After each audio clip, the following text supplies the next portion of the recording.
Welcome back to Module 2. This is Part 5. Now we've been focusing on the brain, brain hacks for happiness. Now I want to focus on the body. And this is really all about keeping your body healthy, focusing on physical health. Because if you are not healthy, if your body's not healthy, it can be very hard to focus on anything else, right? And also when you are feeling well, it's a lot easier to attain positive emotional well-being. So we want to make sure that you are physically feeling well. Now, when it comes to physical health, there are 3 things that you can do to keep yourself healthy.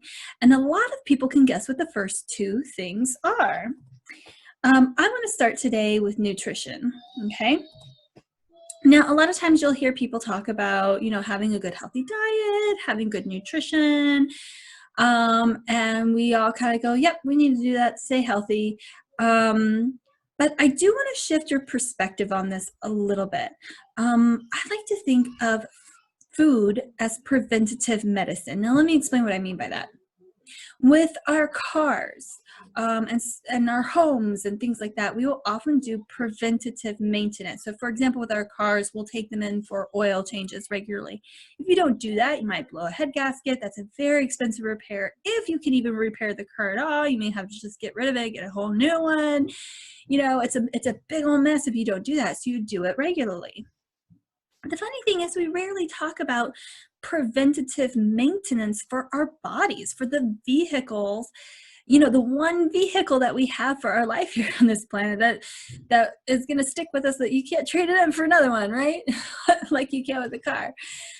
So we rarely talk about preventative maintenance in our bodies, or if we do, we talk about exercise, which is great, but the more powerful tool here is actually our nutrition, what food we're putting into our bodies. Here's the thing, the #1 killer in the United States is heart disease. And heart disease is a preventative disease, and it is caused by poor nutrition. So I like to think of food as preventative medicine. That's how you want to think about it.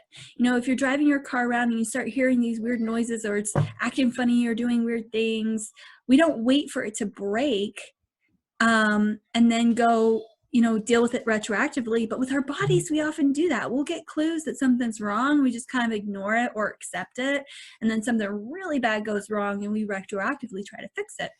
So start paying attention. Pay attention to, if you will randomly get dizzy or randomly get headaches, or if you're feeling kind of gross after you eat or something like that, right? Those are little signs that how we're eating is not really jiving with our body. Our body's not really liking that.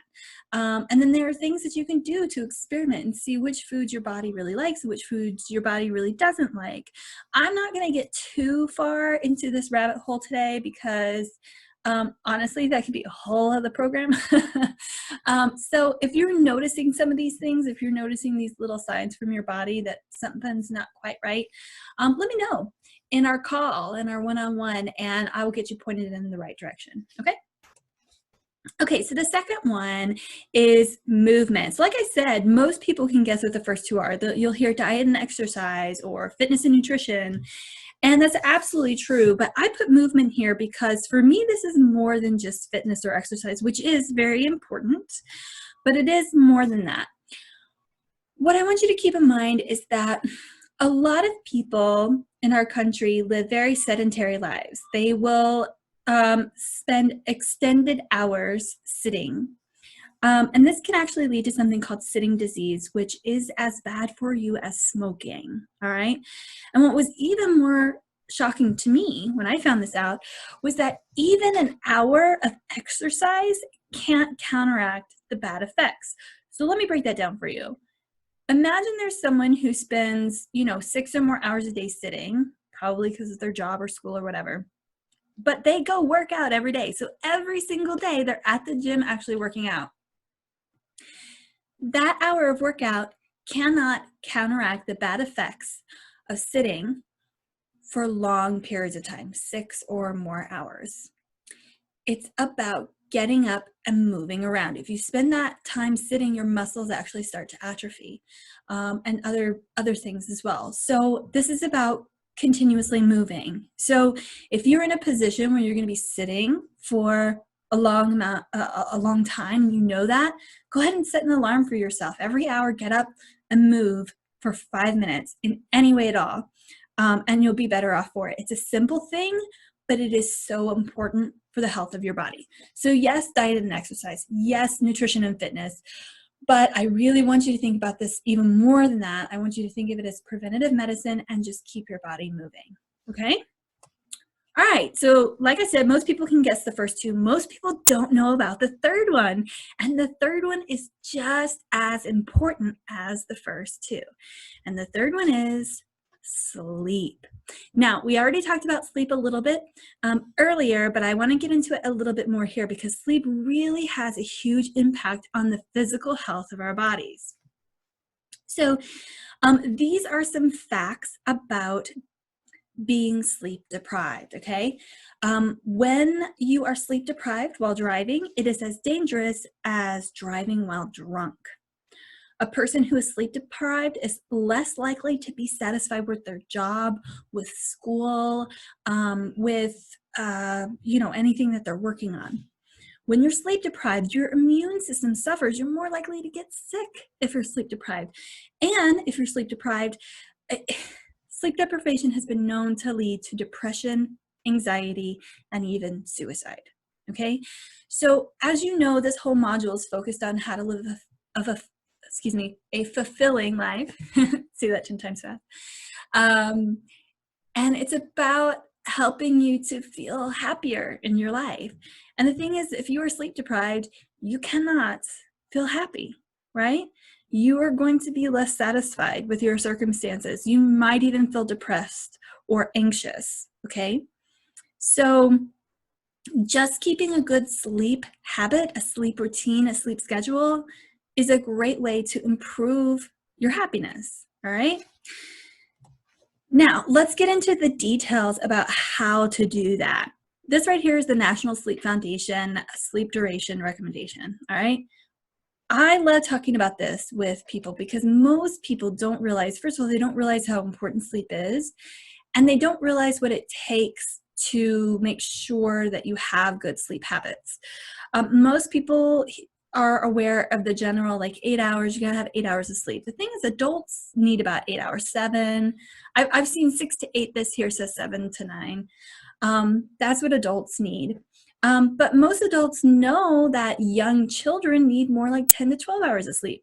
The thing is, most people assume that teenagers need the same thing as adults, and that's just not true. In reality, teenagers need 8 to 10 hours of sleep a night. And so you hear parents and adults talking about how like lazy teenagers are, and I just hate that. It's not true. Teenagers they still need more sleep. We accept that young children need it. We need to continue to accept that teenagers need more as well. Here's another interesting fact about this. When you sleep makes a difference, and it is different for teenagers than it is for adults.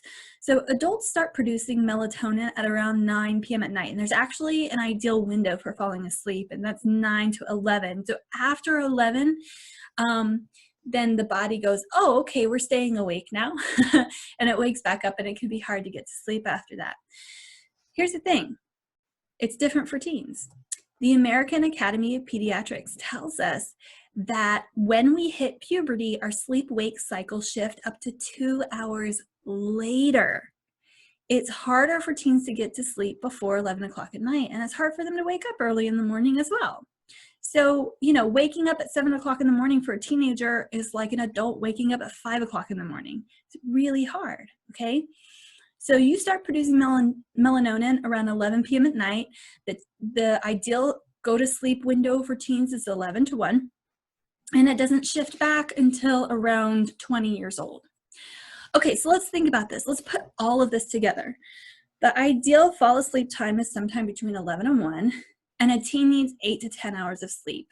So on average, we're talking an ideal sleep time frame for a teenager is about midnight to 9 a.m. Now think about that for a second, okay? Compare that with your life. Compare that with most of the other teens in our country. Think about what time teens have to get up and go to school, and all of their work and homework and extracurricular activities, and what time they're getting to bed. And regardless of what time they woke up in the morning, the ideal fall asleep time is for them, okay? Here's the thing, 89% of teenagers are sleep deprived. All right, are you one of them? That's the question. And you know what? Teens already have the stress of school, grades, testing, making sure that you've got good extracurriculars to go on your resume to get into a good college and all this kind of stuff. I mean, that's stressful enough.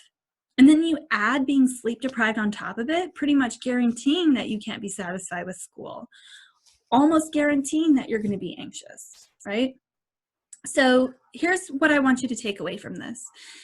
If you're feeling depressed, if you're feeling anxious, if you're, unsatisfied with things, start with your sleep habits. If you can get yourself sleeping well and you can remove sleep deprivation as a potential factor, that will improve your situation. It may improve it entirely. It could be that's all it was.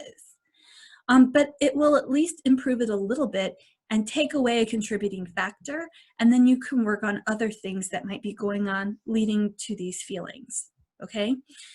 So if you can have good sleep habits, then you are definitely on your way to a more fulfilling, more well-balanced, happier life, okay?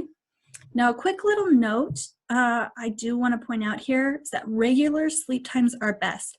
Our bodies are made up of systems, and our systems like routines, and they work in cycles. I mean, sleep cycle, right? Our bodies work in cycles and in routines. So if you can go to sleep and wake up at the same time every single day, that is optimal. Your body will love it. It will love it, and you will feel best that way. However, not everybody's able to do that. If people who work odd hours, like they work really early in the morning or throughout the night, or shift workers who work different hours every single day, it can be really hard to keep regular sleep times. So one of the things that you can do here is create a bedtime routine and a wake-up routine. It doesn't have to be a long one. It can be quick, but you do the same thing every time you go to bed and every time you wake up. It will trigger your body that, okay, we're sleeping now. Okay, we're waking up now. For however long it was or whenever it was, okay? So that's a great little hack for you there. Okay, so we talked about what you can do to keep your body healthy.